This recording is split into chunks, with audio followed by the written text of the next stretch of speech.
Hi, everyone, and welcome again to another Gaudy Mitzpez22.com podcast on Podbean and YouTube videos. I am Dr. Larry Chapp, as most of you know, and tonight I am very excited. It is tonight. It's night here. I don't know when this is going to get posted. But I have three very fine Catholic mothers online with me today. Two of them are former students of mine. One is the wife of a friend who I have come now to be a friend with as well. Uh, Friends with Father John Gribowich, the co-owner of our farm. And I was reading an article not too long ago about the difficulties of raising children in our Catholic in our modern culture. And it was written by a mother. And I wish I could remember the article, but I can't. And I thought to myself, well, you know what? I write a lot about how toxic modern culture is to the Catholic faith. And yet, one of the things I really don't write enough about is parenthood within that culture. And specifically, I think being a mother. I know what it's like and comment on what it was like to be a father raising a child. And actually, for about 4 years, I raised my daughter as a single daddy. Uh, but still, I wanted to focus for some reason. Some bird, Holy Spirit bird, was chirping in my head to say, "Talk to mothers, talk to mothers." All right, so let's. Who we have here today? We have, and I'm no order of preference. I'm just according to my screen. I'm just going around the robin here. We have Amanda Conklin, who was a student of mine. Amanda, raise your hand so everyone can see who I'm talking about in case the name isn't up. Amanda Conklin, what year did you graduate from DeSales? 2009. 2009. So yeah, and I retired from there in 2013. So yeah, you were a former student of mine, and you are theologically educated, theologically astute, and now you're married to Seth Conklin, who was also at DeSales University. Very smart guy. And how many kids do you have? We have three. Three kids. All right. Then we have Natalie Lelio. Oh, by the way, your maiden name was Minor, Amanda Minor. Yes.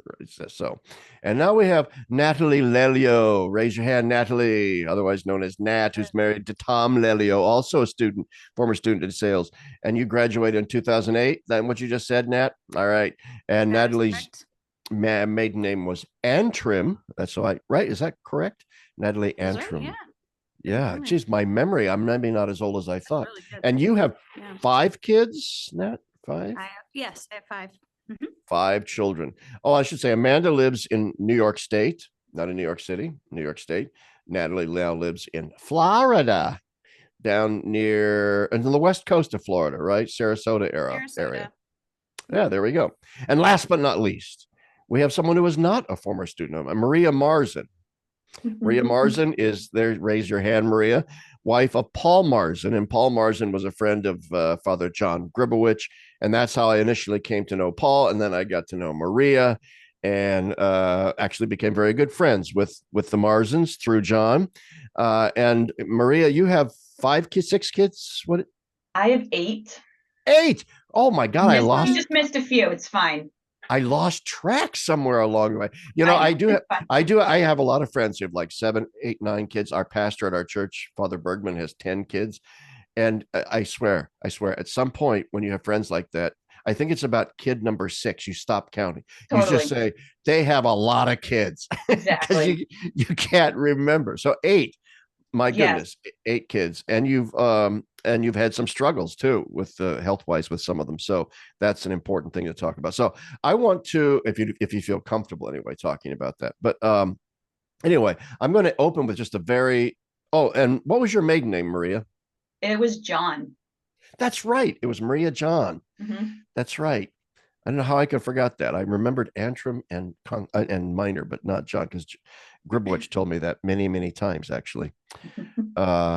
Anyways, asking a very generic question here at the start.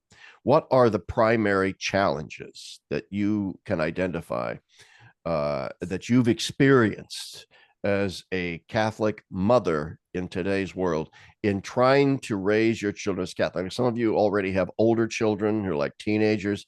Some of you, like Amanda, your kids have not yet quite reached that milestone. So there might be some differences here in emphases about what the challenges are. Well, I'm just going to go back in the same order that I started with the introductions. Is that okay, Amanda? If you do, you mind starting? Sure. And then we'll go from there. And you guys and Maria and Nat, you can just sort of chime in whenever you want to if you have a question. So go ahead, Amanda, take it away.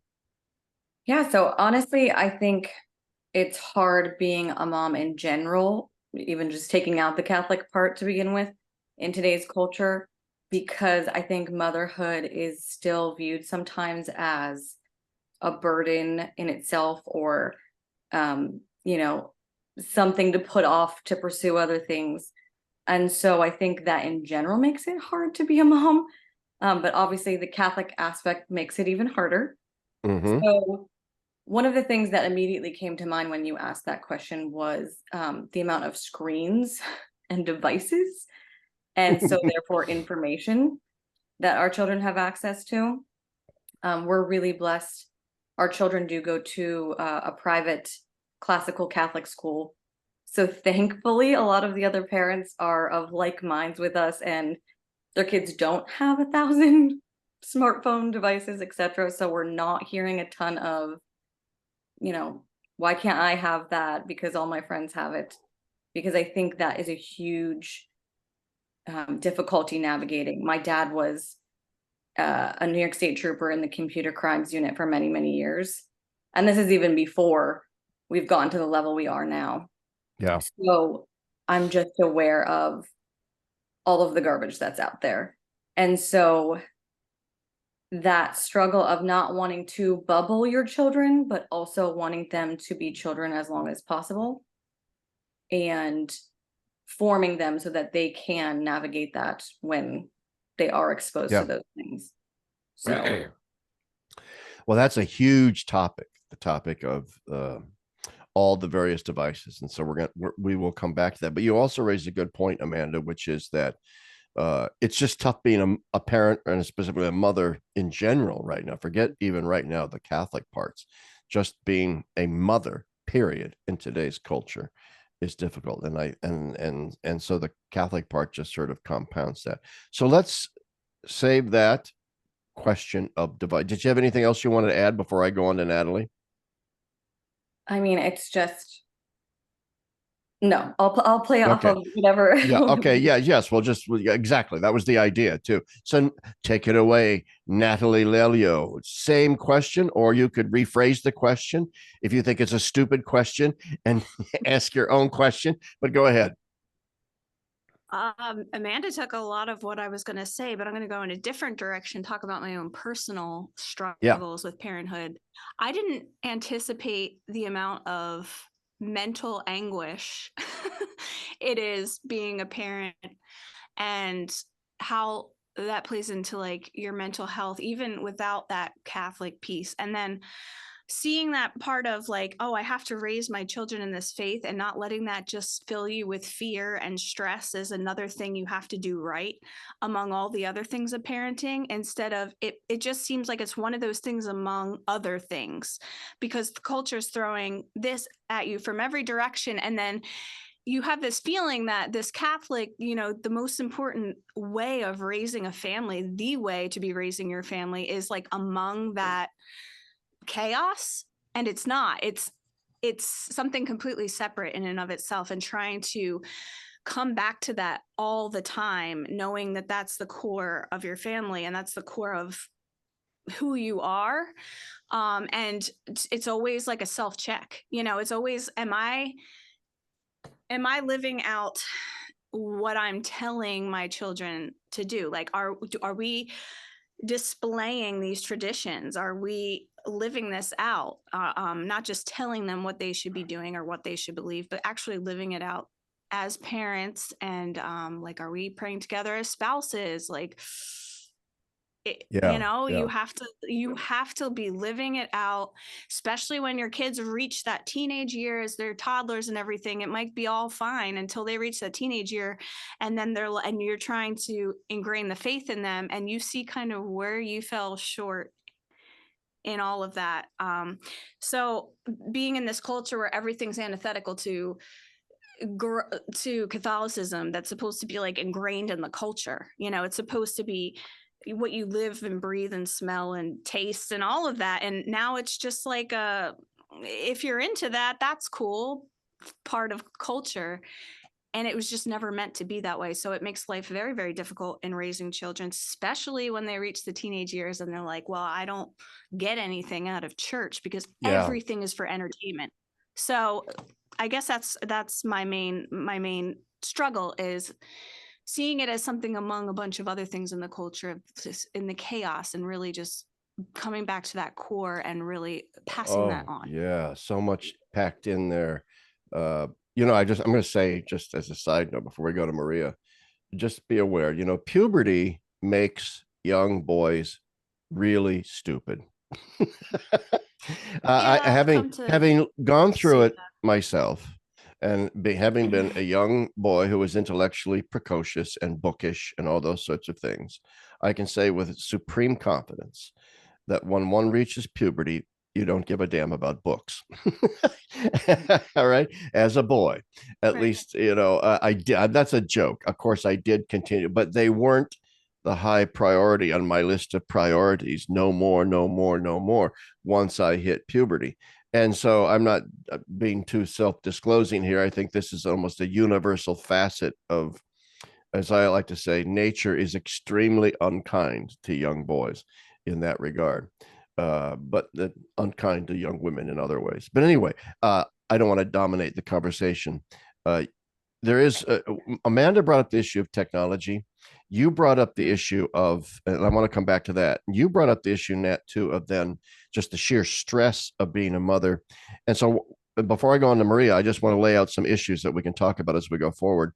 One of the things I think that, as a man in particular, and for men listening to this, one of the things I don't think we completely fully appreciate, understand, is what kind of changes, not just to a woman's body, but to her hormonal structure, to her emotional life, that she then has to deal with as she's trying to raise children in the postpartum state. There are emotional issues that have to be dealt with. And I wonder to what extent maybe our church deals with those properly or extensively enough, takes them enough into consideration. So we're going to come back to that. But last but not least, the one with the most kids here, Maria. Goodness. 8 kids. Same question, Maria, and you can rephrase that however you want, but go ahead. I guess my first take is a super practical one of, we've all know the phrase of, it takes a village, Right. to raise a kid, and we don't have a village. So what do I'm talking super practical. You walk outside your front door. It's a ghost town, at least in mine. I just live in suburbia, Lehigh Valley, and no one's home. Anyone who has young children, they are in daycare, or I don't see them.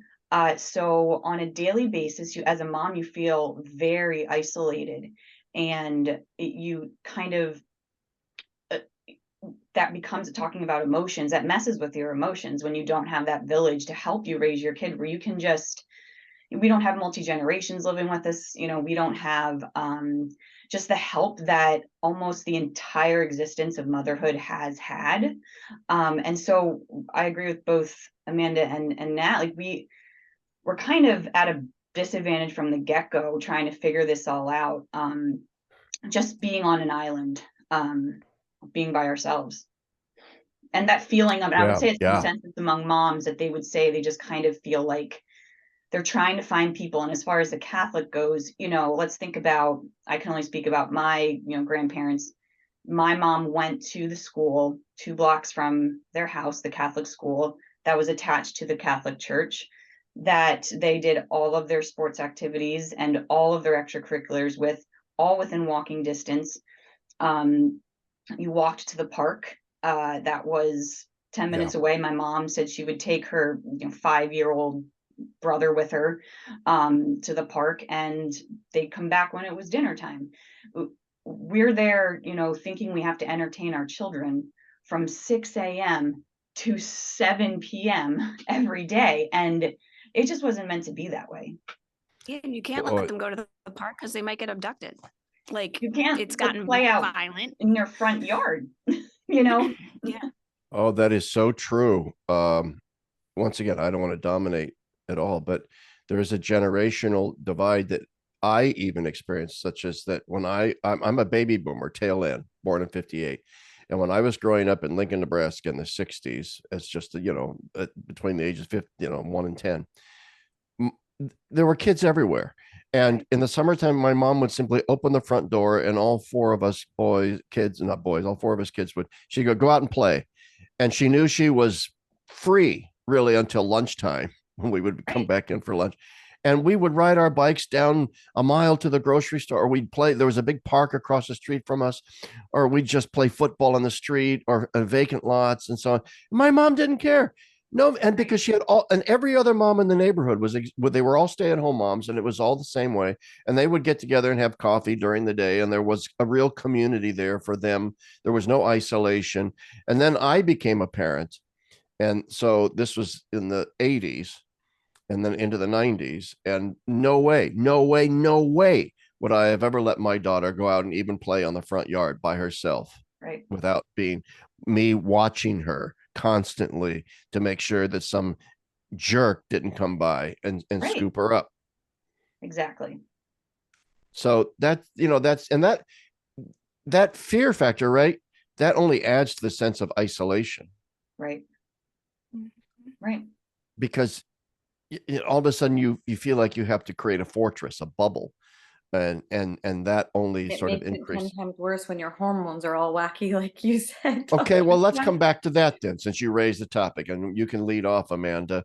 I'm a man. I don't get it. After my, one and only child was born, I suffered from lack of sleep. That was all, because I was that generation of men that was in there when the child was being born.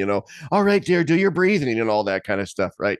And all I was just lack of sleep. Okay, one night of sleep, and I was fine again.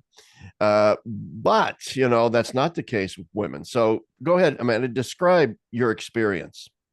Well, Natalie and I have actually been in contact a lot lately because we both experienced just very intense postpartum anxiety, depression.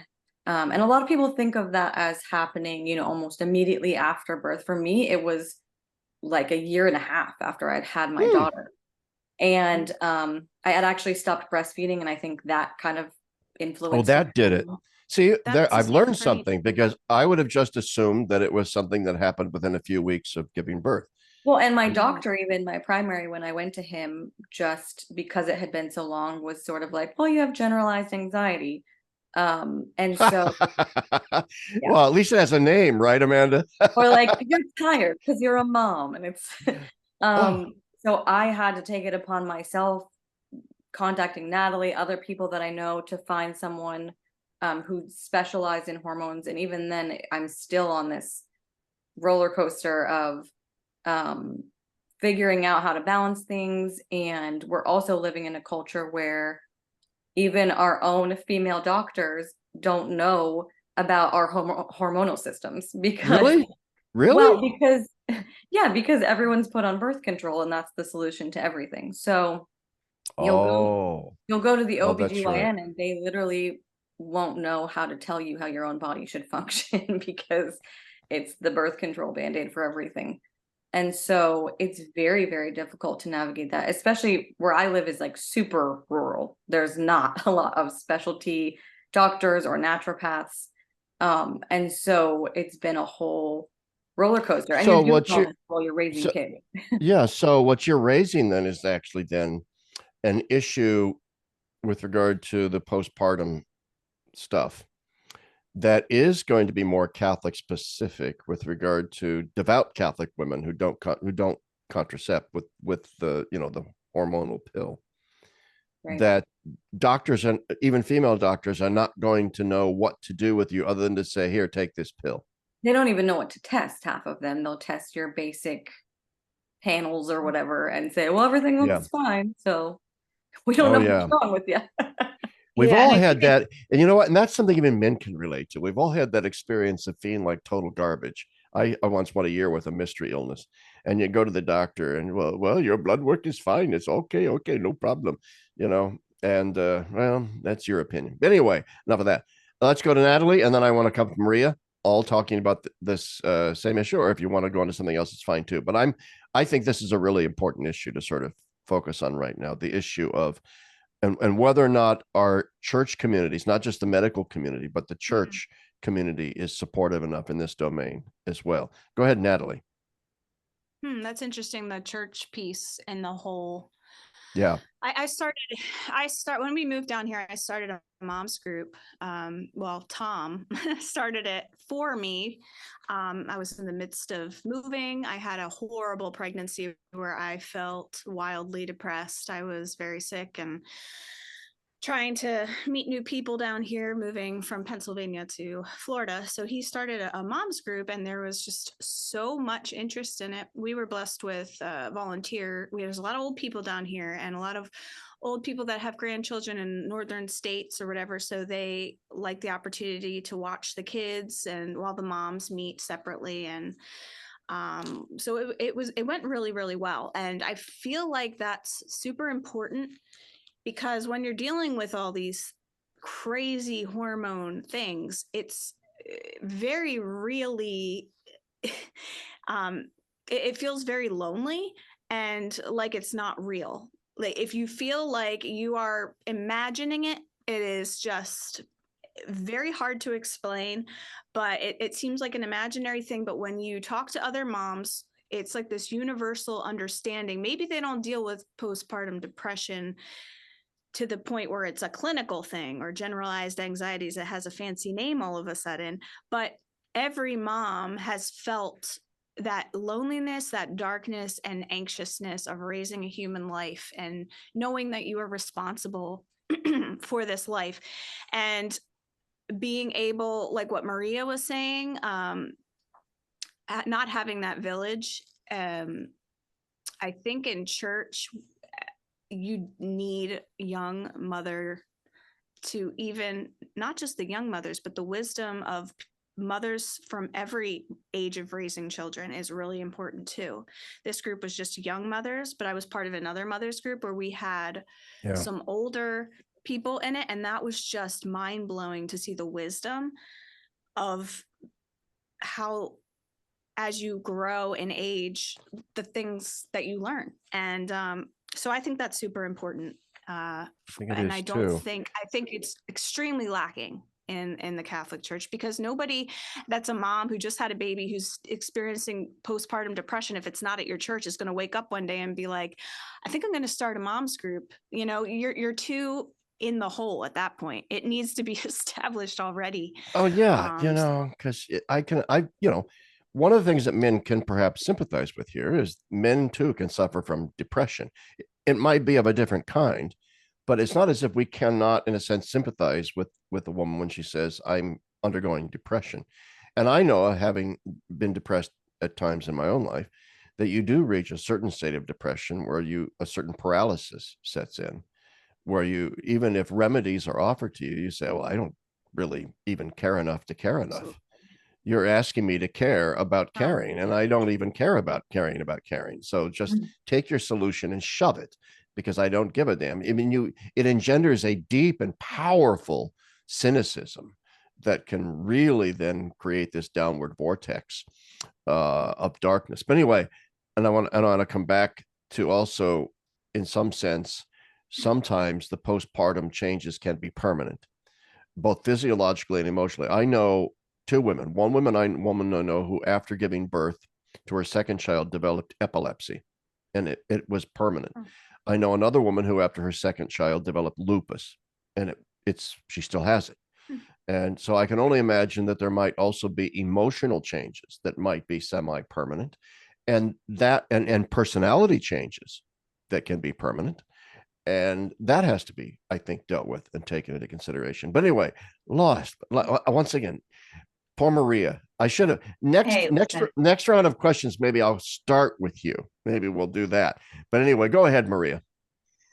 After my third, I experienced what Natalie described as, you're just this unreal, didn't seem like, I've never experienced anxiety before, or what I thought was anxiety. So after that, I did feel paralyzed. I had actually insomnia, and didn't sleep for 7 days.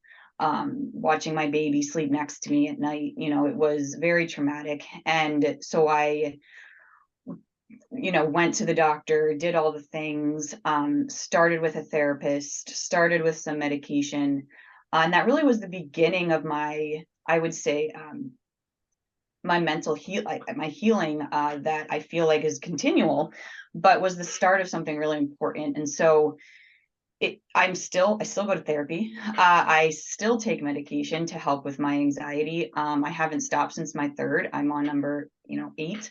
And they tell you after, with every next pregnancy it'll get worse and worse and worse and worse, where I really did not want that to happen. So I made sure I was doing everything I could, and just like the other Nat and the Natalie and Amanda have said that, the more people you would say, oh yeah, I had postpartum anxiety, almost every mom can chime in and say, oh yeah, me too.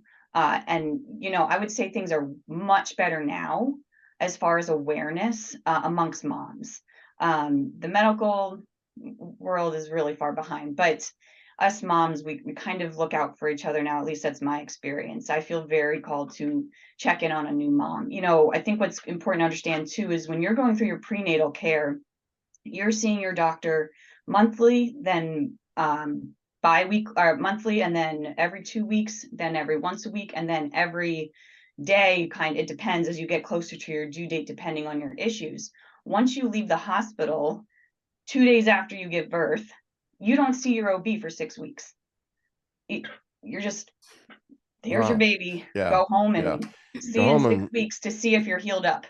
yeah. And if there's a major problem, go to the emergency room. Yep. Yeah. Right. Mhm. So there's this gap, this massive gap of 6 weeks, when most of the most horrific, usually the most horrific thoughts of a new mom begin in those days and weeks. And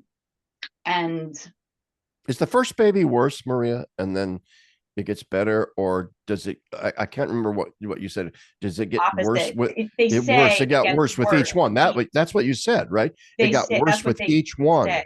Right. Okay, That's is what they that true for each one of the others too, Amanda and Nat? That it got worse with My each body baby? like fell apart after my third. I now have insulin resistance. I have Hashimoto's. Like I have all these weird autoimmune things What is where Hashimoto's? I've heard that name, but I don't know what it is. it's basically when your thyroid creates antibodies, so your body That's thinks right. it's a foreign object and tries to attack it.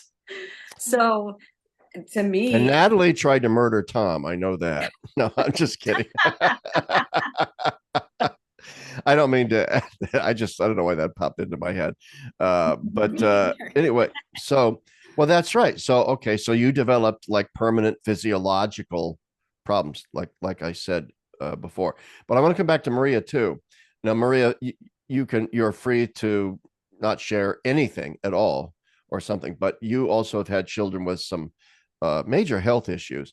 And I just remember that I had a sister, and God forbid that this would happen to any of your children, but I did have a sister that eventually died. She was born with a heart defect. And I just remember she was the fifth of five. And my mother, I didn't know it at the time as a child, but looking back and then talking to my mom now, who's 87, she was undergoing postpartum depression and anxiety. Big anxiety. Anxiety was her thing more than depression. And then she had this child that was extremely sick, who lived for 5 years before having surgery and dying. But I just wish that as a boy, I had had a greater appreciation for what my own mother was probably going through, of trying to raise 4 other kids, deal with a husband who could be difficult. And my dad's a great guy, don't get me wrong, but any marriage, it's difficult. And a sick child on top of that, dealing with then emotional anxiety issues. So if maybe you could, if you wanted to, if not, that's fine, talk about what's it like being, it's hard enough when you've got children that are healthy, but then when you have children who aren't, that adds another complication, right? Yeah, I'm an open book, so there's Okay. no Yeah. secrets. We didn't talk about this beforehand, so I didn't want to invade your privacy. So go No, ahead. no. So I kind of, the reason why I said earlier that after my third started the journey of like the kind of healing of lots of stuff, mentally, anxiety and all that kind of stuff, is because I really do think that all of the things that have happened since learning about my anxiety has prepared me to deal with what I've had to deal with the past year and a half. There were just what seemed like this is going to be the worst thing that's going to ever happen in my life when my second daughter was 3 years old. She was airlifted to Chapp. Her kidneys were shutting down. She had this rare pneumonia thing happening. We were in Chapp for 20 days, touch and go type of situation. I thought that was going to be the worst thing of my life. She Chapp healed out. Children's Hospital of Pennsylvania. Is that... Yes. Okay. Yeah. She recovered perfectly. She has no lasting effects from that, thinking that was going to be the worst of it. And this a year and a half ago, my son, he was 7 years old at the time, Jude, was having headaches, started vomiting after cross country practice. We kept taking him in. The doctors kept saying, oh, he needs to rest more, he needs to drink more water, it's hot. And then eventually within the ER, a couple of times we've had to take him. Eventually they did find that he had a brain tumor, and he has a brain cancer known as medulloblastoma. And so, you think, really, it doesn't, I don't know how much we're like, you think like, okay, well, this is probably the worst thing that could happen to a mom. But going through it, I'll just give the happy ending. We just, today, Jude got his port removed, because he is officially in remission. So that's kind of amazing that this coincides with today. The listeners don't know, when I was in Rome, I'm kind of tearing up a little bit. I prayed at Paul's request, your husband's request, at the tomb of John Paul for him. And let's say it was John Paul's intercession.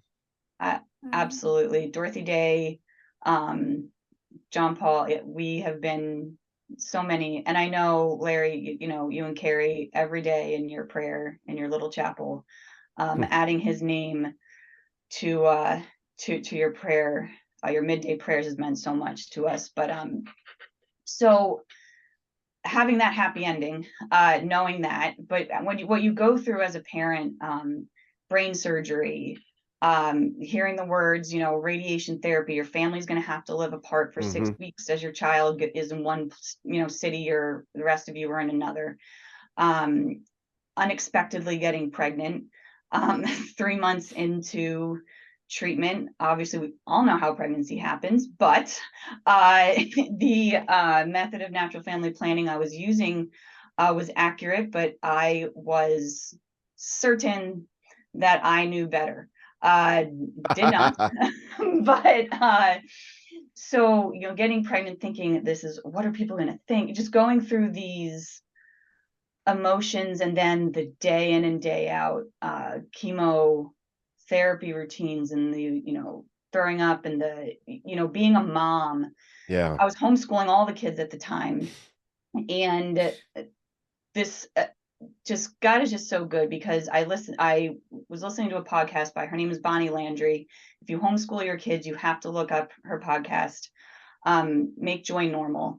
And she really goes through, and she said, you know what, there was a time in my life where she shared a story about how she almost died. And there was a year, almost a half of a year, where all she did for homeschooling was read to them. And they all turned out just fine. And so because it was just at the start of the school year, he was diagnosed September 12th.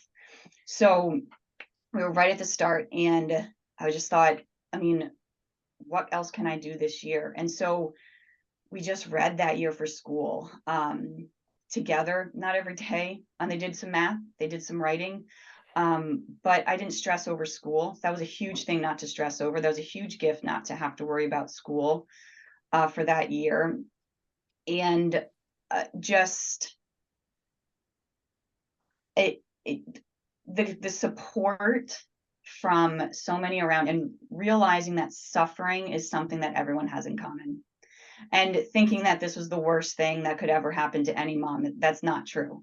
There, being a part of this cancer community, I realized that we are the lucky ones that we get to have Jude in our daily lives. That so many of these families don't get that.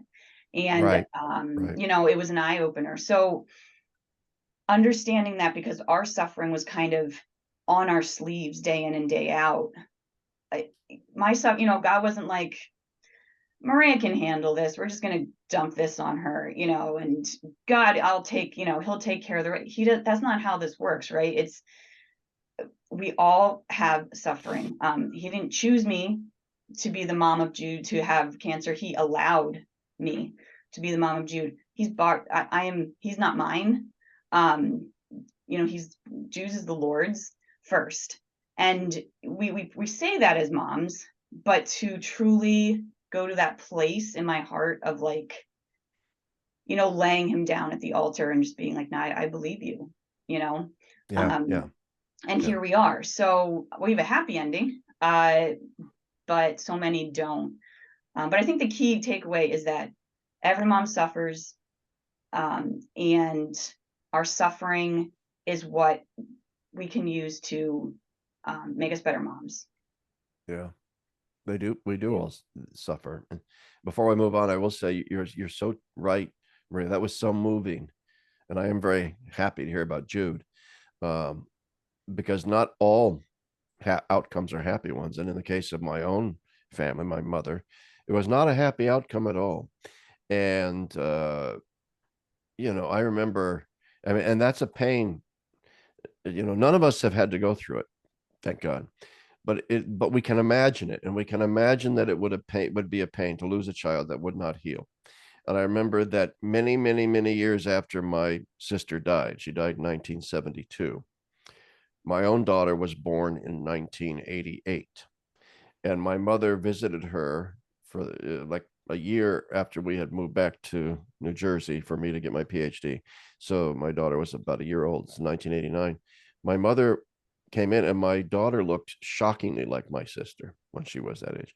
My mother saw my daughter and just basically fell into a heap of, you know, emotion on the floor, that took hours to sort of overcome, because it immediately ripped open a wound that just never heals, never heals. And moms also don't often take time to grieve or take care of themselves in that situation, because Yes. you're constantly worried that your issues are going to affect your children. Mm-hmm. So, Maria, My I mom know had that 4 you other know. kids she had to raise. She had to keep going. She had Yeah. to soldier on. She had to soldier on, you know. And even absent death, even just dealing with a sick child, you know, nobody knows what's really going on behind the scenes, and yet you have to, and including some of your other children, and so you have to soldier on. So along those lines, okay, so you obviously, I don't think Amanda and Nat, either one of you, have had a child quite as ill as Jude was, but I'm sure you've had to deal with, you know, sick children, uh, sometimes very sick children. So maybe you could talk about that. And but then I want to move on I want to come back to the technology thing, and I want to come back into the church thing, how the church. But I also then want to come back to your own faith lives and what the specific difference is that the faith has made in your. I'm not so interested in how's my faith made me a better mother. I don't give a damn about that, because that's going to be unique to each person in some ways. I'm more interested in how your faith has changed because of this, deepened, what it's done for your faith life. And well, of course, how the faith has helped you to cope, yes, but more how it also has deepened. But anyway, that's a lot tossed out there. I want to come back first, though, to the like the technology thing that we started with here. What's the answer to this? I mean, seriously, I said this.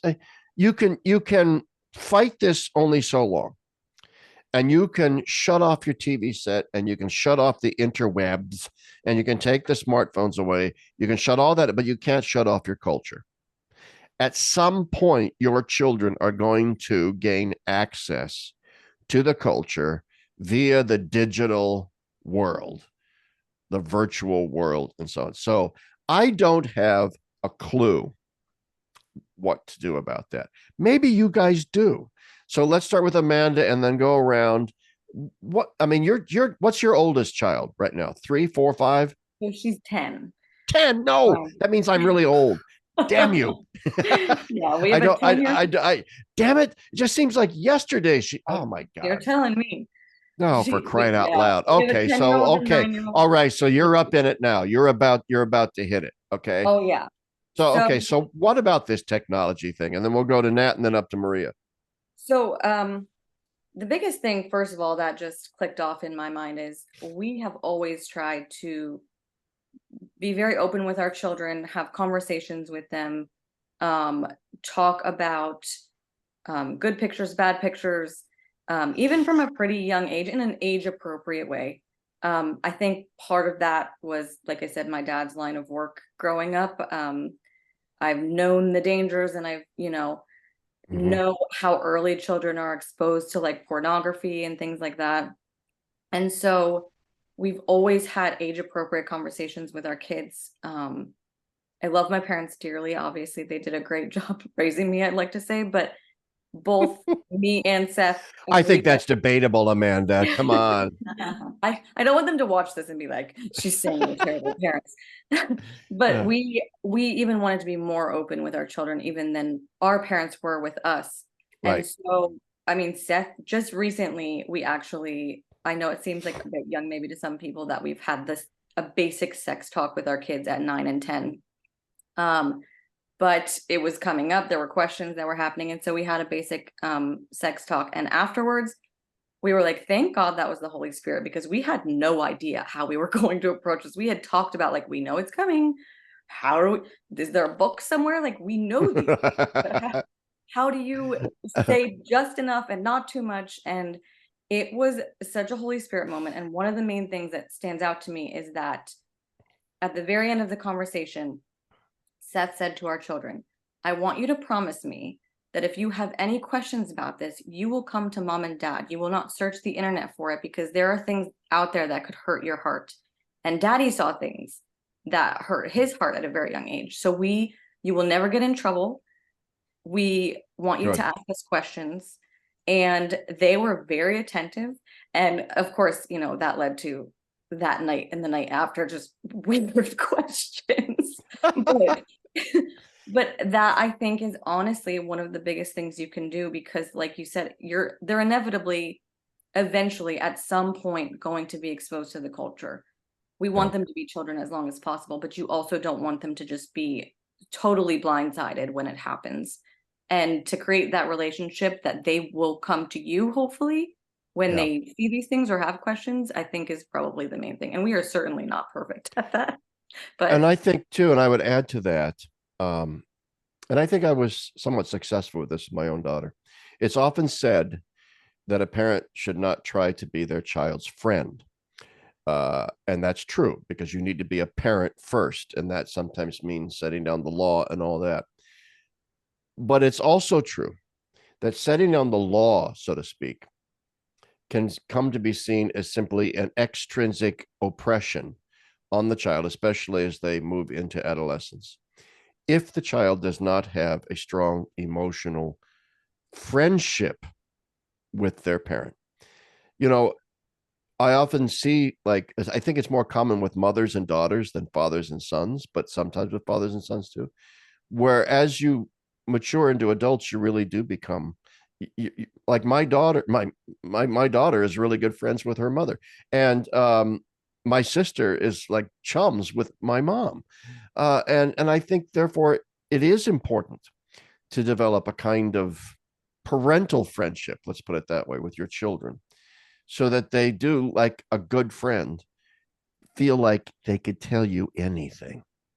And I think that's terribly important. But anyway, I just thought that I would interject that as a and it's daddy. really hard to do too, to That's balance. really hard to do. It's a human skill that can't necessarily be taught, where you have to walk this fine line between being a parent, but also then letting the child know, lowering the barrier that you're a person too. All right. That you're you're a person, you're a human being. You're not an automaton. You're not this cardboard cutout called mommy. All right, that you have feelings and wounds, and you've gone through all the same things that they've gone through, and they can talk to you about this stuff. And I think that's a terribly, and I think that in generations and generations ago, this was not always so true. But I think we have a unique opportunity today to be those kinds of parents. But anyway, I'm dominating again. Natalie, you haven't spoken in a long time. I'm sorry about that. It's your turn.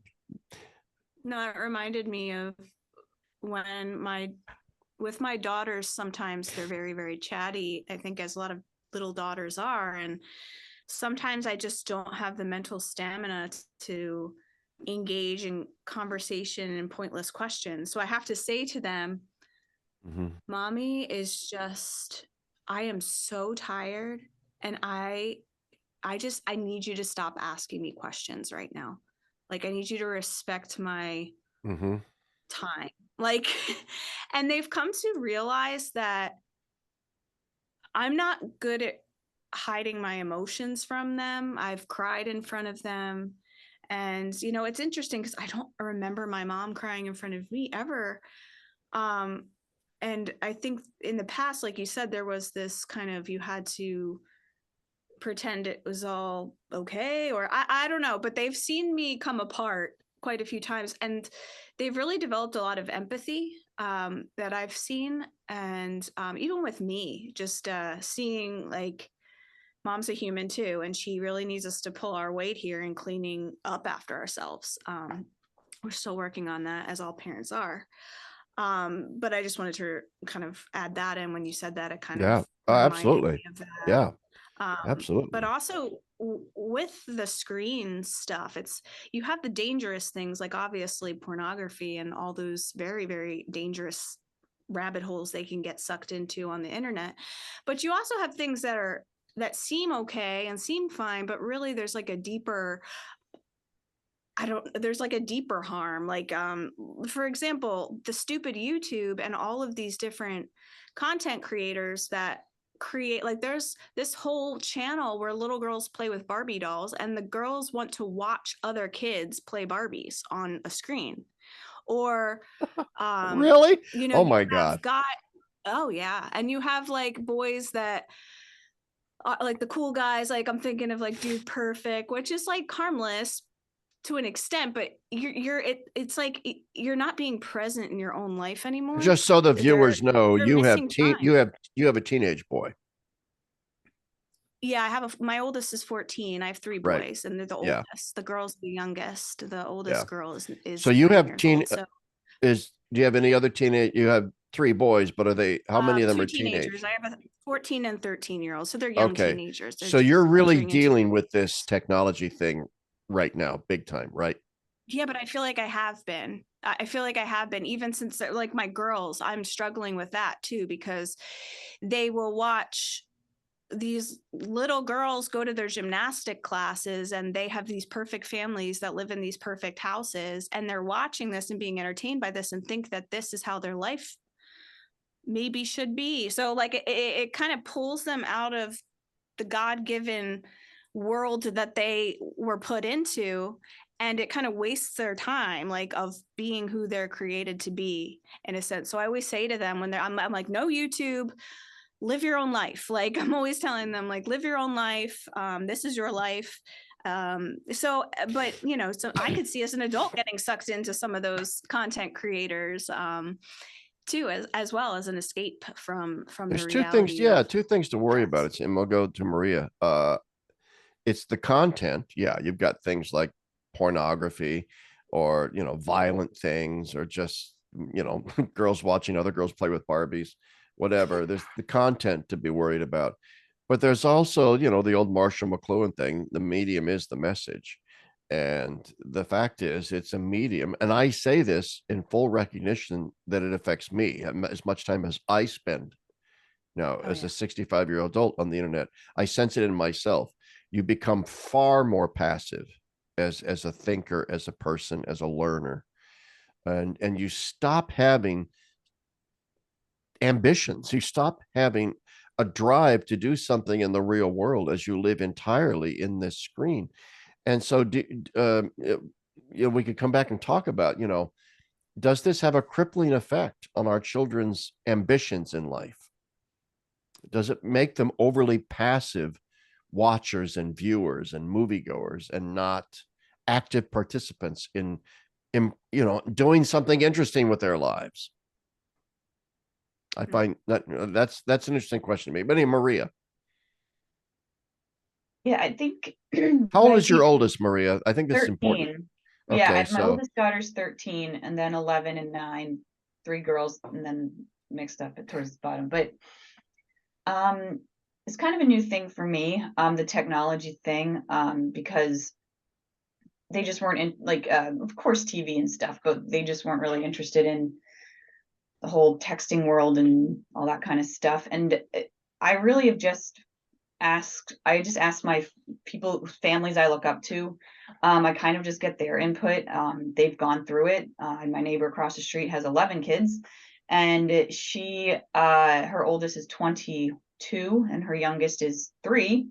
So I gain a lot of knowledge from her and what's worked for her and what hasn't worked for her. And basically her message has always been to me, each kid is different. And you really just, authenticity. We know our kids can see through us, when we're trying to fake it, or trying to be the preachy mom, or the preachy dad, do we think we're supposed to do and say, oh, screens are bad or this, or, I think each kid is different handling it, but I just think with kids, it always goes back to me with relationship first. At the end of the day, when I take a step back and I say, what is my relationship like with each of my children? Because if it's not good, then their relationship with the internet, I don't know yet. She's a fresh teenager, but I just would like to think, if I don't really give a lot of time and attention to her, and just talk about technology as we go. My husband and I, how we struggle with, like carrying our brick around with us, like it's our ball and chain, we joke about it, but we said to our daughter the other day, hey, do you think it's a good idea if we would set a boundary? We have a family iPad. She's been texting her just 2 or 3 friends or something she has numbers of. And we said, hey, do you think it's a good idea if we set a hour time limit that you have to text these 3 people? And she said, well, what's your time limit? Like, not in a bratty way. She just wanted to know what my time limit as a mom was. And I was just like, Jesus, a whiz, like, I don't even want to know how many hours I look at this screen. Yeah. Because it's bad. Yeah, it is. It's I'm guilty as charged. I'm even during this interview, my little phone here keeps lighting up with Right. someone, 800 people texting me and emailing me and beep. At least I have it on silent mode, but it's like, geez, who the hell wants to talk to me? Now I'm all curious, like, and I guarantee you it's going to be a bunch of people I really don't care that they texted me or emailed me. And yet there it is, it's glaring up at me. And I'm an adult. I can't even imagine for a child, Right. the challenges that creates. And the technology changes so fast, Yeah, so I can't keep up with it. I just went on Twitter today. I signed up for Twitter today, X as they call it now, because Carrie doesn't know this yet because she forbid me to be on Twitter for years and years. But I just said, oh, to heck with it the other day. I feel left out. And that's the point. That's why I brought this up. Kids like to belong, right? Especially teenagers. So there's a sense, if a parent starts setting limits, that the child feels, well, I'm now left out because this is where the world is. This is where the world exists. And even you, mom, and even you, dad, are on Facebook or on Instagram or on Twitter, so don't tell me that this is not where people are actually meeting today. So what you're telling me, I can't do this. And so what do you, I mean, Amanda, what are you going to do when your 10-year-old says, Mom, assuming like Twitter's still around in 5 years, I want to be on Twitter. What are you going to tell her? It depends on if Elon still is running it. No, I'm just kidding. I honestly, I probably will use my own struggles with technology and things like that as, again, having that relationship with her to share the times that it has not been so wonderful. And we've done a little bit of that already. They haven't pressed super hard because we've basically told them they're never getting a smartphone until they go to college. And you guys go to the classical school route. So Yeah, But there are parents whose kids, do have, iPads and have like kids yeah, yeah. messenger. That's the trouble right there. You can have all the right thing, and then your kid goes to school, and half the other kids in class, from even good parents, good homes, blah blah blah, have iPads and iPhones and I this and I that and blah blah. Nat, what does your oldest have a smartphone or an iPad that is all his own? He does. We have heavy duty like filtering and things, Yeah, and it gets yeah. sent to us if certain things are said, or he knows that we can take it at any time and read any messages. We tell him there's no like secret things on your phone, like we can look through it, and we have a way of like reading through deleted things and all that. So but it's still what's interesting, you're asking about my oldest, is I had a conversation with him about how you would go to school, you would be with your friends all day, and then you would go home and you had a break. But today there's just no break. There's constant communication, constant pictures, and they don't get to that reset of, okay, I'm out of so and so's life because I went home for the school day. Like they're just completely absorbed with this. Yeah. And he even said to me, he like longs for what I grew up with, not even knowing what I grew up with. Like he just sees Mm, through it. And I find that interesting. He's a very mm, old soul, wise kid. But he just knows, like, yeah, he uses it and he's like completely in the culture or mm. whatever, but knows the dangers of it. And we talk all the time about it. But he has a sadness in him Okay. of, Yeah. I'll never know what it's like not to grow up with this in my face all the Oh time. man, this is so powerful. I read an article last week. I wish I could remember where someplace somewhere, the elementary school banned smartphones, iPads, all that stuff. Nobody could have it. It's part of the reason why kids want it, as I just said, is because they want to feel like they belong, that they're not excluded from the socialization that is going on via texting and social media. So when the school banned it and nobody had it, then all of a sudden the kids felt liberated. All of a sudden the kids were happier. The kids were glad actually that they didn't have all of that electronic garbage yoked around their necks. So I'm wondering if there isn't some grass growing through the cracks in this sidewalk, if there isn't some hope out there. Not that technology is all evil or bad, but for Right. the listeners and the viewers out there, and they're listening to this and they're wondering, okay, this is all well and good. They were in a conversation about how hard it is to raise kids today in the techno world. I'm just wondering if the solution isn't outside of the hands of parents. And this is where I think the church could come in and do a better job, where like a Catholic school would say, I mean, stupid Catholic schools. Don't even get me started on dumb as crap Catholic schools, right? Because what are they doing? Tongues hanging out on the ground, salivating, chasing after the latest educational trends as fast as they can. The So just so podcast they, that we were just recording, me and my husband the other day, and we literally couldn't post it because we were getting so angry, Chapp. Mm. well, okay. So talk on this, right? What is the Catholic school? Okay, so we're done telling in a sense our own where we were and so forth. Let's bring the faith dimension into this. How can the church help us to raise our children? And let's start with the technology thing. What should Catholic schools be doing? Okay, and I can't speak for the public schools. If you can't afford to send your kid to a Catholic school, fine. I'm hoping that in the future parishes do things that can help parents send their kids to Catholic schools. But in terms, I mean, we're talking about what the church can do. One of the things they can do in its schools is to do something. But right now they chase after the technology and they seek all kinds of $1 million grants in order to buy ever more technology. And I guess they think it's a marketing tool. Nobody's going to send their kids to St. Fidgetis down the street if we don't have free iPads to give to all the kids One like of the our public school. local schools that's not far from us, that's a Catholic school, literally uses as an advertisement that each kindergartner gets a Chromebook.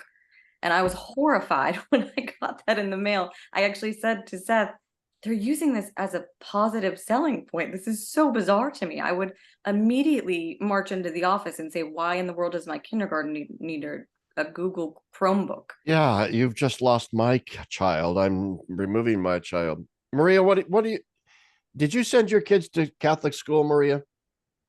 Well, they've been all over the place. They've been to Catholic school, homeschooled, public school, and now they attend an Orthodox classical school. Oh my God, where is that in Allentown? It's on Bridle Path Road. It's the old it used to be, it's owned by the sisters. They had a high school there that they had all girls school, and it closed down. Oh God, goodness, like 30 Okay, years so ago. it's an alternative kind of school run by alternative people. And that's great. That's cool. That's nice and bohemian. I like that. So, what do they do with the technology thing? There is no technology, Yes. really. Yes, Yeah, exactly. And yeah. probably because is it for ideological reasons or just because they can't afford it? No, it's for the good reasons. Yeah, very good. Nat, what about your kids' schools? Yeah, we're on our second Catholic school. Our first Catholic school, they all got the Chromebooks, and that was very obnoxious to me because each one has different ways of logging in, and it's like it adds stress. They do it to be more, I don't know. They say it's to be easier or whatever, but it was completely stressful. That was during COVID times, and that was a mess because they had the Chromebook, and we just went to a new we're at a new Catholic school, and this one is classical. They just switched over to classical, so it's a process of them changing over. No, none of that. No more Chromebooks.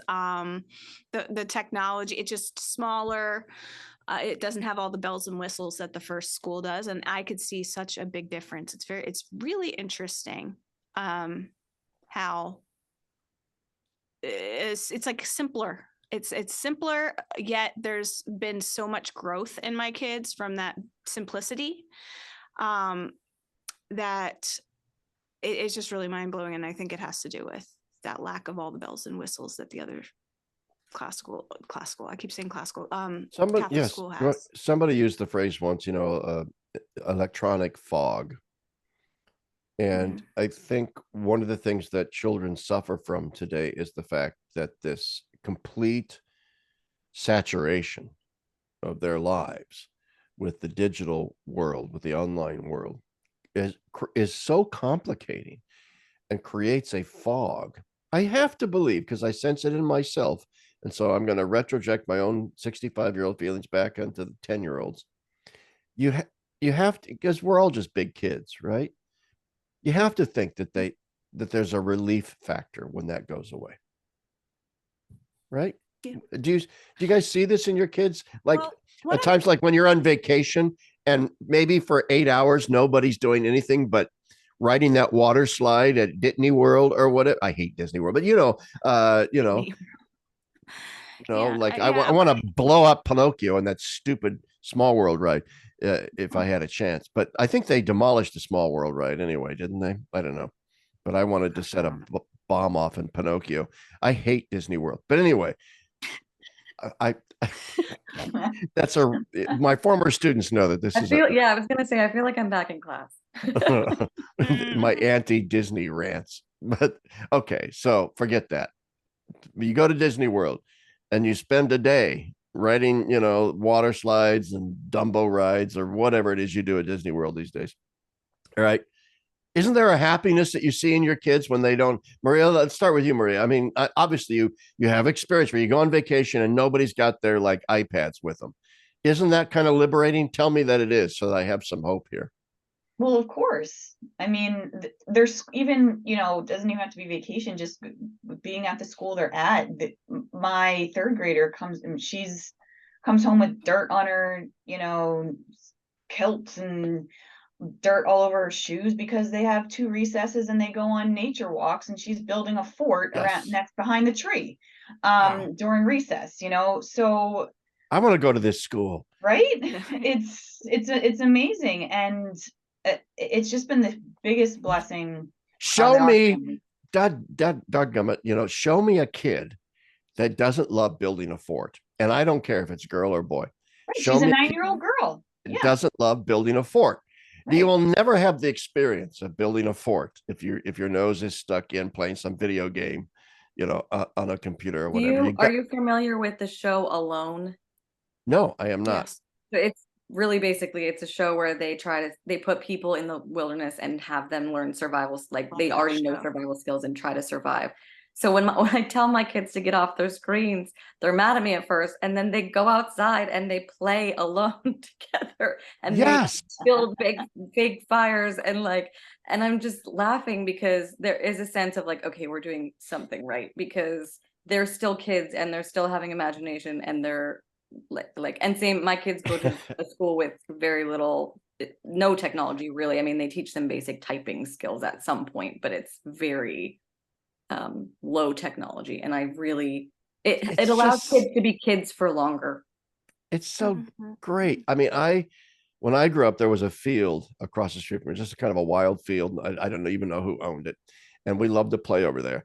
And our friends and I, my brothers and I, one day we decided to build a fort. And then we decided we wanted to live in that fort. And of course, I was like maybe like 8 years old. And then, of course, we needed to eat food. So one of us ran back to one of their houses and stole hot dogs. And then somebody ran back and stole matches. And so we were able to have a fire, and we found some sticks and we had hot dogs, but then we ran out of matches and hot dogs and had to go home. So, but so the fantasy bubble of sort of living, that was our version of living alone. Survival was to steal hot dogs and matches from somebody so we could live in the field for 8 hours. But that's being a kid, right? That's being a And kid. my worry is that modern kid, but you're giving me hope that maybe modern kids do have this. All right, I now just think before, go ahead. No, somebody speak up. Go ahead. I was just gonna say education in general, is such a huge topic among moms. Because it's one of our biggest struggles is you want to do right by your kid, but there's zero options.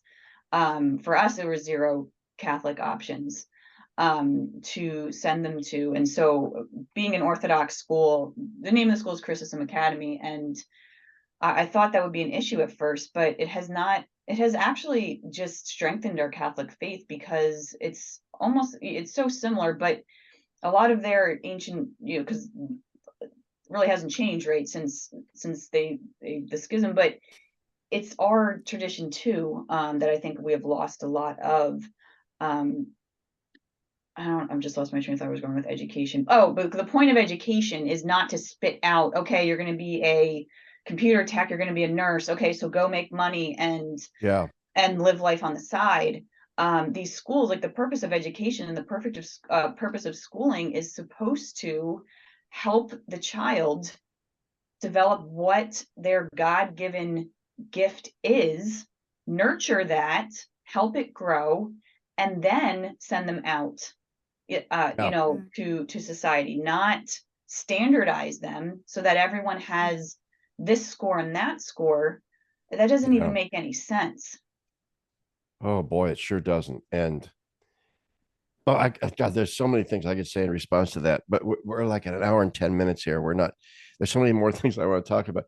But the bottom line is, it seems to me what we're saying here in this segment on, kids being kids and technology and education is we want a better support system, especially from our church and from our Catholic schools.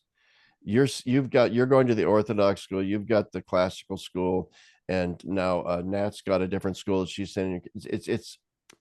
It seems like you want schools that are going to be more supportive of a kind of return to a sort of natural childhood, devoid of this electronic fog. Not that they don't ever use electronics, but kind of devoid of most of the burden of this electronic fog. And I think that's kind of a takeaway. And I don't want to short circuit the conversation, but I do want to move on a bit. And now I just kind of lost my train of thought because when you were talking, there was, oh, I know what it is. So I know each one of you personally, and I know that each one of you are very, very educated and intelligent young women. You're now very much adults. To me, you'll always be kids, right? But and I say that not in a patronizing way at all. That's why I select you to be on this show, because you're accomplished in your own way. You each have, like Natalie is a beautiful singer and musician and so on. I wonder how important it is as a Catholic mother, specifically, let's forget just natural mother, but Catholic mother, to, in a sense, not lose your own vocation beyond motherhood in life. In other words, I know, for example, my own mother was, when she was a young woman, a brilliant dancer and a wonderful dancer, did tours with dancing troupes and so forth. Then she got married and had kids, and she stopped dancing. And to this day, as an 87-year-old woman, she regrets that that part of her life died. And she actually thinks it would have been better for her children had that part of her life not died. That talent and that skill and that love and that passion that she had not been completely sublimated by the standard mores of what a mother was supposed to do in the 1960s, uh, sort of killed that dream. So I posed that question to the three of you, knowing how intelligent and gifted the three of you are in your own right as person. How important do you think, as a parent, as a mother, is it to actually also then to be, in a sense, for your children and for the sake of your motherhood, something more than a mother, something vocationally oriented specifically to you by God, that is, in a sense, not simply directly related to how you raise your kids? And Amanda, can we start with you? Sure. Um, First of all, that made me feel guilty. No, one of the one of the first things when I went in experiencing postpartum anxiety and depression, they asked, and when I started therapy actually, is when have you done something for you? And it was like crickets. um, and even Yeah. you asking that, I literally had to sit here and think like, okay, Natalie's super gifted with music. I know she's kept that in her life. Like, what is my thing? Um, Honestly, I enjoy theology a lot. That's part of the reason Seth and I decided to start our podcast, which has died for a while because life got crazy.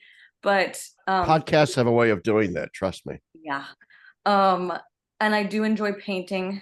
And I will say that the times that I have noticed just like becoming very isolated or depressed or whatever, that I kind of force myself, okay, I need to do something creative or something for me. I do feel like I am a better mother, but it's this weird fight because you've got the culture saying you should just do things for yourself and self-care and all of this.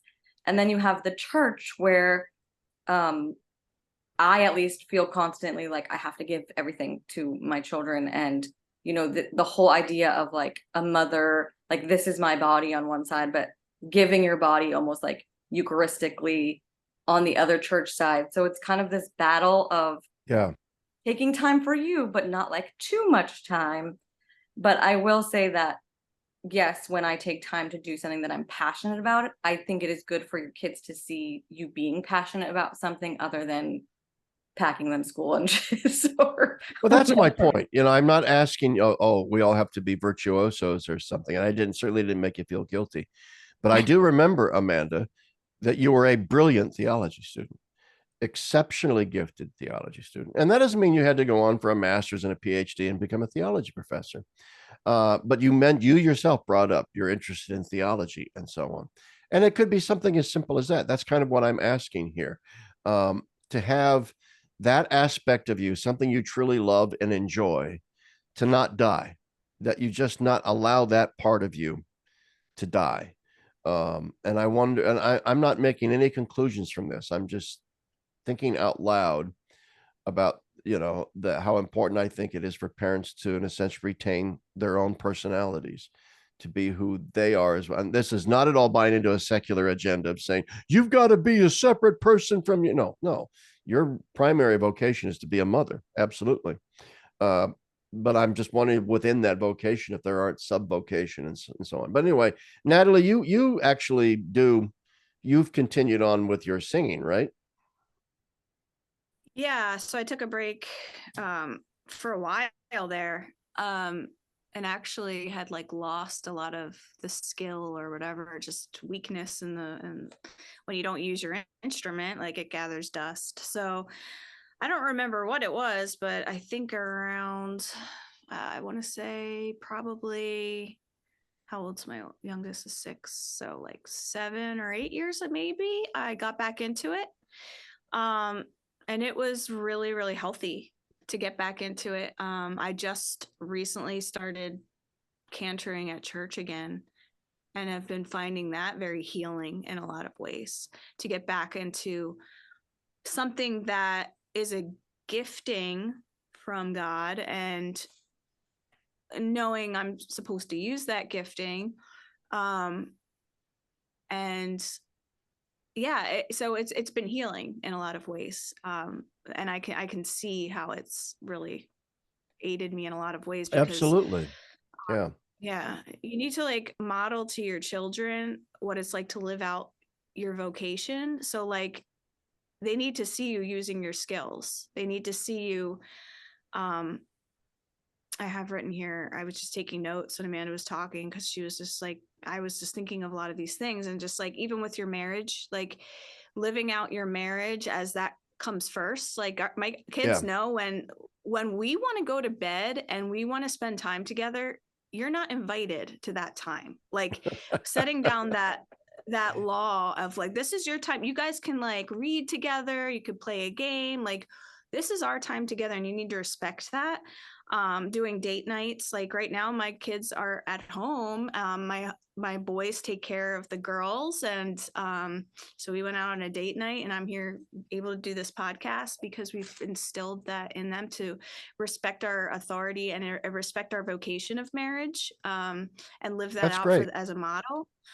So I think that's really important for parents, is to not lose, like it doesn't become all about the kids. Like it is about you as a married unit, and raising your kids as, I think that's just really important, because you can lose sight of It that is. too. Oh, very That's what true. I have. And Amanda, I just thought of something. You and Seth need to start a communio study circle in your home. That's what you need to do. We have talked about that so many times actually, and we really need to. We kind of had like Yes. a little. We didn't start with communio because we had to kind of like ease people into that. Oh, that's fine. But Hey, I'll yes, come up. You started. I'll come up for one. Carrie and I'll oh, come that'd up be for it. great. Yeah. Anyway, Maria, over to you. I don't have one. I was a teacher before I had kids, and to be honest, I wouldn't ever want to go back into that Yeah. after or anything. But I think just for me, for the past, we've been married 16 years, I think. Natalie, how long? No, not 16. Yeah, we were I'm 50. Are we 15 for us. 15? Yeah, I'm the same as you, because I think we're only a week apart. Oh, okay then. Is it 15? 15. Okay. So, You two know each other, by the way? yes. Yes. Oh, okay. Amanda, do you know Maria? I do, because Yeah. partially through John Gribowich, her Emma and my Emma are his goddaughters. Okay. So Yep. here I've been presuming all evening that Maria didn't know these people. Anyway, and before you go on, Maria, I'm not trying to drive a wedge between your vocation as mothers and like, oh, I could have been a contender. I could have been something. No, I'm not trying to No. say that. I'm just trying to say how important I think it is for your children to see you as real persons, and to see you enjoying something, to see you happy, to see you. And it doesn't have to be some great skill or something. Just like, I'm a teacher, I'm a singer, I'm a theologian. Just see you being yourself and Exactly. happy and doing it. So anyway, go ahead, Maria. And so I was going to say that it's more for me, it's more so been just what life is doing around me, just kind of letting the Holy Spirit guide, and he's not disappointed me. I had a lot of fun, just opportunities, and I mean, something, as silly as direct sales, and it just came on my plate. It was fun. I did it. It made, it was just something to do, and it was made me happy, and the kids got a kick out of it too. And just going through life experiences, being a part of some nonprofits. I'm sure we've had a couple miscarriages ourselves, so that kind of put me into a nonprofit with our OB that's helping out moms who are, have a poor prenatal diagnosis, and getting involved in that. Just letting the Holy Spirit drive what fun stuff we do, but and the kids do, it's separate from them. They know I have my own time to do different things, but it's not one particular thing that I've kind of delved into myself. Yeah. My poor daughter had to put up with Carrie and I having endless theology Theology major discussions. parties at not just the communio Yeah. parties, study circles, but the patio parties with students coming over and stuff. But she enjoyed it. She had fun, I think. But anyway, okay, we've been at this about an hour and 22 minutes.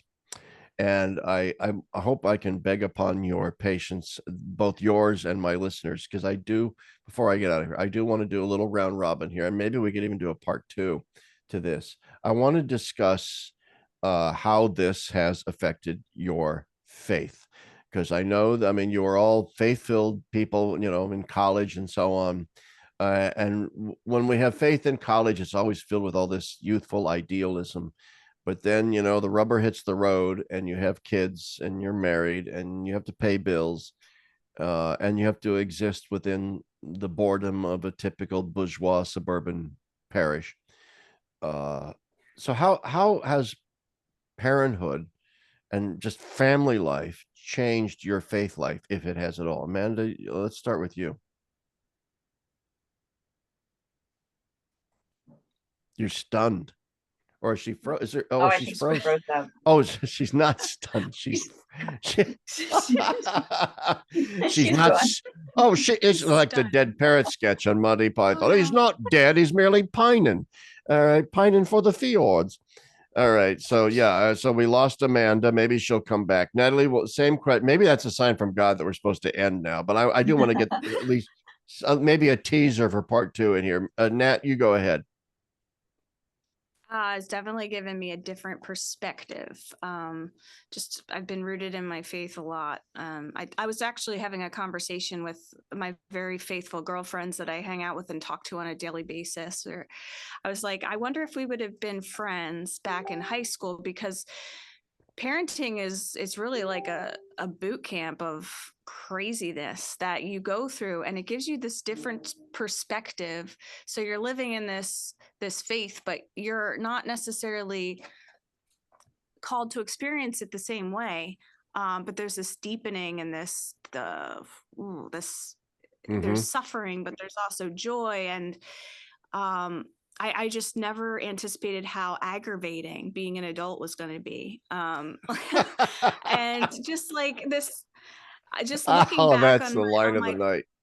Yes. really, I say that all the Yeah. time. Like I really underestimated how irritating it is to be an adult. Tom and I always are joking about adulting, um, and I think there's something to be said about that. Like we are, like you mentioned, we're all big kids, but we know that we're supposed to have um, that childlike wonder and that childlike joy of that kids have. And everything being an adult, it just goes against that sometimes. And so I've just had a new perspective that has deepened my faith. I am more understanding than I used to be of a lot of people that have like left the church or Yeah. really struggle with their faith. Like in the past, I would be like, what the heck is wrong with you? How can you live your life without Jesus? But now it's like, oh my gosh, like I can connect with people on a deeper level from that boot camp of suffering, where God knows I haven't suffered as bad as half the people on this planet. But it just opens Yeah. your eyes to a new perspective, I guess. Boy, there is so much packed in there. That is so true. I love your phrase, the boot camp of suffering, and as well as the aggravation of being an adult. I remember my mother would say to me when we were kids, "You enjoy being a kid now because you won't have any fun when you're adults. Let me tell you." And that was her Mhm. way of saying the Like, same oh, thing, mom. right? It's And aggravating she was being right. an adult. She was right. You know, you're better off being a kid. But anyway, Maria, you're kind of going to get the last word, because we really do probably, I kind of think, I wonder if Amanda didn't have a version of Zoom that cut She her off. said she said her computer died out of nowhere and she's trying to come back, is what she said. Oh dear. Okay. Well, hopefully we'll see her before the end. So Maria, go ahead. Catholic. Okay, so Catholic. Okay, so when I came in really into I was cradle Catholic, but came into faith during the charismatic renewal. And that's where I kind of, so my faith started, the way I worshiped would be, never a quiet moment. It would just be praise and worship music. I loved prayer groups and all that kind of stuff. Looking back on that, I it's hated funny. that shit, by the way. I absolutely hated that shit. And I'm just going to say the word shit right here freely. I say this now all the time on my podcast. I use that word, but I hated that stuff. Anyway, go ahead. And I look back and I think, wow, that was interesting. And I don't long for that, right? In a good way. I mean, that was good because it for sure strengthened my faith. But recently I find as I went through is I long for contemplation. I long for silence. Yeah. And that has deepened my faith and made it a lot more real. And like Natalie said, to having a lot of more empathy for those kind of who pulled away from the church, because I think we can all agree that it's really hard to be in the church. So just taking that time every single day to be silent, and really diving into the whole idea of contemplation. Wow. That is so true. And I think that's true of both Catholic mothers and fathers and single people and just about everybody who's aggravated by being an adult. I love that line, Nat. I'm going to steal it from you. The contemplation and silence. God, does the church provide us with enough opportunity? Sometimes you just hate people. The church needs to be doing this and the church needs to be doing that. If I were a priest these days, I would want to throw out of the next window the next person that walked up to me and said, I think the church should be doing this, because, the church can only do so much. But still, I'm going to say the church needs to provide us with more opportunities for contemplation and silence. And quite often it doesn't, I think. But our we church have to, doors are open. My parish church, or no, a local parish close by here, their doors are opened almost, all during the day. That's just where I just go and sit, Yeah, I mean, it's great if you're within a very, very short distance of your church and they have Right. like 24-hour adoration and all that. And you can sort of, I'm just going to go and sit before the Lord for an hour or whatever. But I also recommend this to Catholic families, Catholic parents all the time. We did this in our home, which is if you have the space in your home, and even if you don't, find a space somewhere to have some part of your home that is set aside for silence, contemplation, prayer, even if it's a single icon or statue with a candle in front of it and a chair and maybe a Bible or something like that. And then you put up one of those like little partitions behind you or whatever. This is where I go to sort of try to zone out and focus a little bit more on the Lord. And I think that was one thing, and to speak for myself as a parent, that deepened my faith was the realization that people think, oh, you're a theologian, you must have been, thinking about God all the time. No.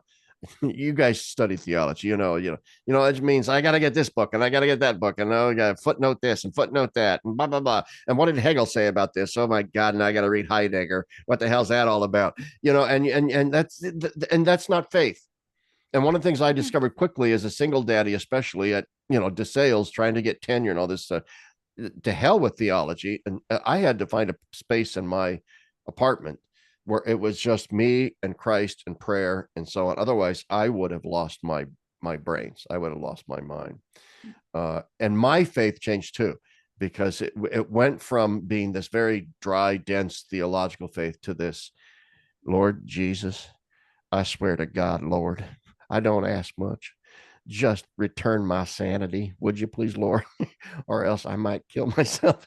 Because I just, I'm for those that I wasn't really suicidal. But you get my point. My prayer was one of desperation, just absolutely laying my heart open, saying, oh my God, I'm screwed. Do something about it, would you? And, I literally prayed that one day to Jesus, Lord, I'm screwed. Do something. It's yours. All right. That's how my faith changed. But anyway, Amanda, you're back. Your computer died and now you're back. So we're discussing. I desperately need a new computer. It just out of nowhere died. So we're on my phone now. Oh, okay. Well, we're going to end this quickly, but we've all contributed. You've just heard my contribution. How has being a parent or whatever changed your faith life? Yeah, it's funny. I might use that prayer you just gave as one of my own, Lord Jesus, I'm screwed. Lord, now help me out, would you please? basically. I don't know why I do that with a Southern accent, but it's helpful. I think sometimes. I think To be, Jesus hears Southern accents more. he does. To be completely honest, I feel like my prayer life is not that great right now because of being a mom, and I know that I need to make more Because efforts. you're busy, right? Because you're busy. Well, and part of it is too, I work for the church, and sometimes when you work for the church, everyone just assumes you pray all the time, and it's still a No, job. So when you leave your work, sometimes that's bad to say, but it no. sometimes makes Sometimes me when you more time. work for the church, you just have enough God stuff during the Yeah. course of a day, and you say, okay, you know. If that's what you'd like to call it, God stuff. Well, I'm being polite. I've already sworn once. You missed it. I used the S word a couple of times. So, but Yeah. yeah, So let's just let's say sometimes working for the church doesn't exactly heighten your relationship with God. yes, or you are begging him to, I don't know, give you the graces necessary to not Kill people. yell. Oh Lord, I beseech thee, please smite this Exactly. person in thy mercy. Amen. Basically. So honestly, my Yeah. prayer life has been a lot of, the end of the day when you're exhausted, but you have those little God moments where you just say, thank you, that was really good. Thanks for these small moments of peace. And you watching your children grow in the faith is kind of a prayer in itself. Um, and it's the small things. I know that I wish my prayer life was this amazing, you know, spending Well, let time me in ask you adoration this. all the Well, let time. me ask you this. Do you pray less now that you're a mother than you did before you were a mother?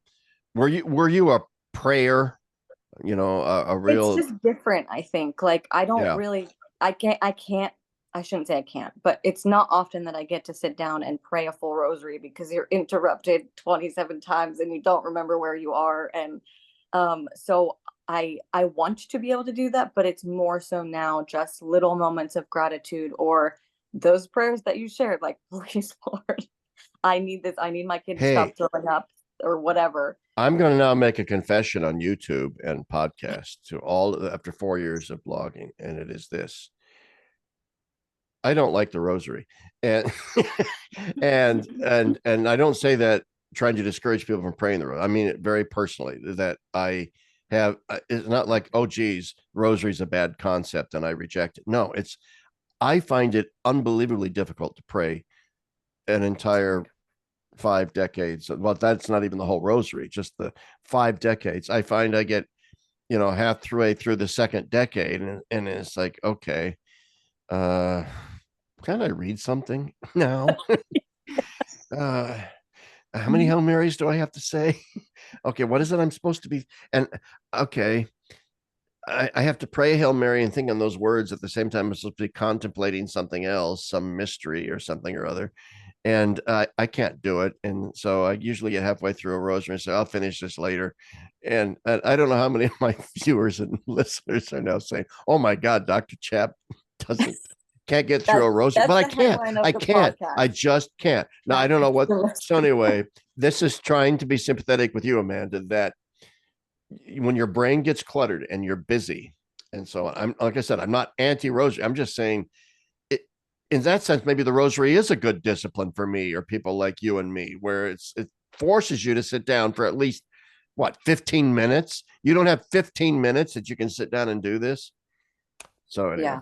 I'm interrupting Another you. I'm sorry. It's fine. No, and then another thing, this came to me as you were talking. So another thing that I've found myself doing a lot, I think I was a more disciplined prayer prior to kids, like saying the rosary and going to adoration and things like that, which are all wonderful and I wish I had more time for.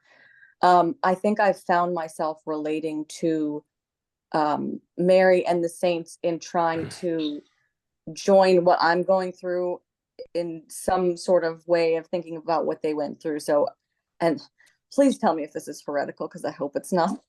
Like, please, Oh, let's not bicker about that. with my anxiety, I was thinking, I feel like when in scripture it says that Mary held all these things in her heart, that could be a way of saying she had some anxiety to a certain extent, because she was the mother of God. And Yeah. so, to me, just kind of taking a step back and thinking, like, I'm not the first person, I'm not the first mom to go through this, and to try to kind of use that as a prayer of, like, Lord, or Mary, you went through this, please pray for Oh, me. that is so profound. There's a great book by Hans Urs von Balthasar, of all people, of course, called The Christian and Anxiety. It's not a very big book. And he talks about the difference between worldly anxiety and Christian, and he brings up Mary and the fact that there can be a very sanctified and holy form of anxiety that takes the form of deep concern, deep worry about Yeah. responsibilities before you. And the worry is not crippling, but nevertheless, it's serious. And that when Mary pondered these things in her heart, she did so sinlessly, but precisely sinlessly as someone who perhaps pondered more deeply than we can, which actually probably troubled her even more. It's like, oh my God, I'm the mother of, Jesus, for crying out loud, the Messiah. So I Had to guess it's be. not heretical if Balthazar said it. So hopefully. No, it's not heretical. It's not heretical at all. But anyway, okay. Does anybody else want to add anything? I'm talking way too much now here, all of a sudden at the end. Nat, Maria, do you have any last words, final words before we sign off? No, you know. Oh, my dog is barking in the background. I don't know. My condenser mic might be getting rid of the sound, but there he is. But anyway, well, thank you guys so much. I really, God, we've been doing this for over an hour and a half. So this is what time is it anyway? Yeah, over by almost an hour and 40 minutes. So this is great, and we might have to do a part two. You guys would be open to part two? Sure. All right, this was the kind of, Absolutely. hopefully it won't take us like a whole month to finally arrange. The viewers don't know I had to cancel on this twice for various reasons. But anyway, hey, thanks so much for joining me, guys. This has been great, and thanks to all my viewers and listeners. Until we meet again. All right, I'm going to hit stop record. Bye, everyone.